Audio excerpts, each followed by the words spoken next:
Capítulo 9. Criterios y propuestas de la enseñanza. Preguntas y problemas en la enseñanza. Isabelino Siede es doctor de Ciencias de la Educación, licenciado en Ciencias de la Educación y profesor para la enseñanza primaria. Se desempeña como docente investigador en la Universidad Nacional de La Plata. Participó en la elaboración de diseños curriculares en la Ciudad de Buenos Aires, en la provincia de Buenos Aires, Córdoba y Chubut. También ha publicado numerosos artículos académicos, materiales de desarrollo curricular y textos de enseñanza para niveles primarios y secundarios. Ha publicado numerosos textos, entre ellos ha coordinado un texto que se llama Ciencias Sociales en la Escuela. Es un libro que fue pensado para docentes y para docentes, con la intención de contribuir a mejorar la enseñanza de las ciencias sociales, un área escolar frecuentemente arreglada u olvidada. Los autores recogen aquí buena parte de sus preocupaciones y producciones provenientes del contacto frecuente con las escuelas. La mayoría de los artículos que componen este libro se centran tanto en contenidos habitualmente abordados en la escuela como en otros que han sido incluidos en las recientes reformas curriculares y que tienen menor tradición de enseñanza. Introducción. En el capítulo 9 se hacen preguntas como ¿cómo diseñar una propuesta de enseñanza de ciencias sociales? ¿Cómo organizarla? Es por ello que en este capítulo trata sobre cómo diseñar y organizar y transponer los conocimientos en la práctica docente. Dime qué preguntas y te diré qué encontrarás. Hace referencia a las preguntas preliminares, que son las que van a ayudar a los docentes a captar la atención del alumno y activar su inquietud, como también conocer sus conocimientos previos, que serán nuestra base para o punto de partida en la clase. Los conocimientos previos son un marco de referencia que se nutre de la experiencia social, los discursos, las representaciones, el discurrir del propio pensamiento. Desde allí cada sujeto da sentido a toda nueva información. El conocimiento social en el aula.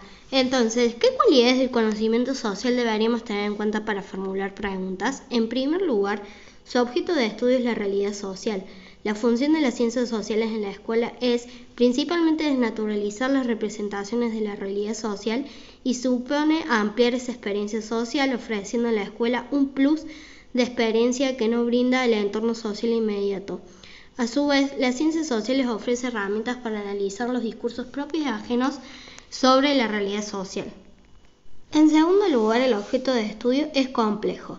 La complejidad del mundo social está presente en cada uno de sus momentos, de sus espacios, de sus protagonistas, donde la humanidad entera se recrea. Cada hecho o proceso social puede abordarse desde diferentes dimensiones: lo social, lo político, económico, cultural y tecnológica. En tercer lugar, para considerar la realidad social es objeto de estudio de diferentes disciplinas: la historia, geografía, antropología, la sociología o la economía. A veces se pueden trabajar por separado y conviene hacerlo, a veces se pueden articular entre sí y conviene hacerlo. En cualquier caso, hay que tomar una decisión que no implique desmerecer a una en beneficio de las otras. En cuarto lugar, es importante advertir que las disciplinas sociales son multiparadigmáticas, es decir, que dentro de cada ciencia social hay diferentes vertientes y programas de investigación. El escenario de las ciencias sociales es un mosaico de diferencias, lo cual enriquece el tiempo que complica su abordaje. La variedad a veces lleva a considerar que toda opinión es válida y cualquiera puede darse por buena, perdiendo de vista que toda disciplina científica requiere un rigor epistemológico y argumentativo en sus fundamentaciones. ¿Cómo organizar los contenidos de enseñanza de modo tal que los alumnos sumen sus aportes, pero al mismo tiempo no perdamos la posibilidad de orientar el proceso? A través de un recorte. Como forma de seleccionar los contenidos para la enseñanza se centra en la delimitación de la realidad social, concebida como una trama o un lienzo que no tiene límites y en la que es necesario recortar para profundizar sin perder la complejidad. Al definir un recorte significa adoptar un marco conceptual explicativo. Esto quiere decir que el recorte se inicia cuando una docente analiza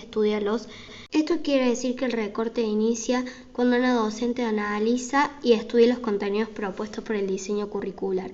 Entonces, para definir un recorte, nosotros como futuras docentes debemos plantearnos qué relevancia tiene ese contenido para nuestro grupo de alumnos según sus contextos y sus necesidades formativas.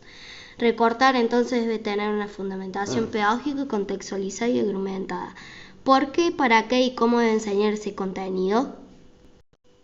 Por ejemplo, si quiero utilizar el contenido de reconocimiento de las diversas profesiones y oficios presentes en la comunidad, identificando las funciones de las herramientas e instrumentos utilizados en ellos, si nos interesa es que las profesiones y oficios que se encuentran en ese jardín en especial, con ese grupo en particular, podemos recortarlo al reconocimiento de la diversidad de profesiones y oficios presentes en la comunidad de la institución Olmos en la sala de 5 años, identificando las herramientas e instrumentos utilizados en ellos.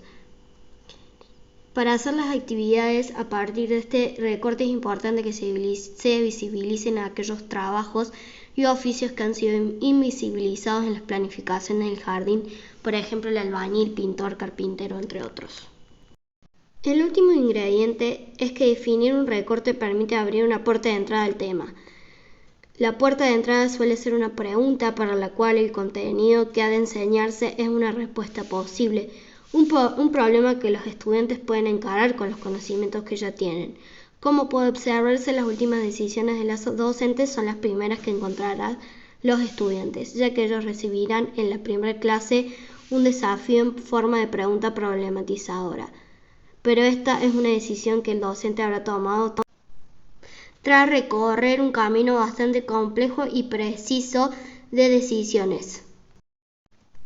Volvemos sobre el último aspecto de la formulación de los recortes, la pregunta que funciona como puerta de entrada a la propuesta de enseñanza. El sentido de preguntar consiste precisamente en dejar al descubierto la cuestionabilidad de lo que se pregunta. Se trata de ponerlo en suspenso de manera que se equilibren el pro y el contra. El sentido de cualquier pregunta solo se realiza en el paso por esta situación de suspensión, en la que se convierte en pregunta abierta. La verdadera pregunta requiere esa apertura, y cuando falta, no es en el fondo más que una pregunta aparentemente que no tiene sentido real de la pregunta. Establecer una pregunta o problema que permanezca abierto durante el recorrido de enseñanza y alcance algún grado de conclusión al finalizar. Una pregunta que movilice y organice el recorrido, que sea susceptible de apropiación por parte de los alumnos. Es una invitación a pensar en un fragmento de la realidad social y buscar las ciencias, todas aquellas herramientas conceptuales y procedimentales que ayuden en este proceso. Por ejemplo, en este texto ofrece buenas herramientas para formular preguntas. Siguiendo con el ejemplo del recorte de oficios y trabajo, se podría preguntar: ¿qué es el trabajo? ¿Por qué la gente trabaja? ¿Por qué algunas personas no trabajan? ¿Quiénes de su familia trabajan? Es entonces que estas preguntas son problematizadoras porque invita a pensar con voz propia, con los conocimientos y las herramientas que cada uno tiene en relación con otro. Se trata de preguntas que no tienen una respuesta definitiva e invita a pensar al estudiante. También invita a indagar y cuestionar el recorte seleccionado. Es por ello que con esta pregunta, con lo que le ofrecemos al estudiante, es mirar más allá de lo que conocen, que cuestionan, que debatan.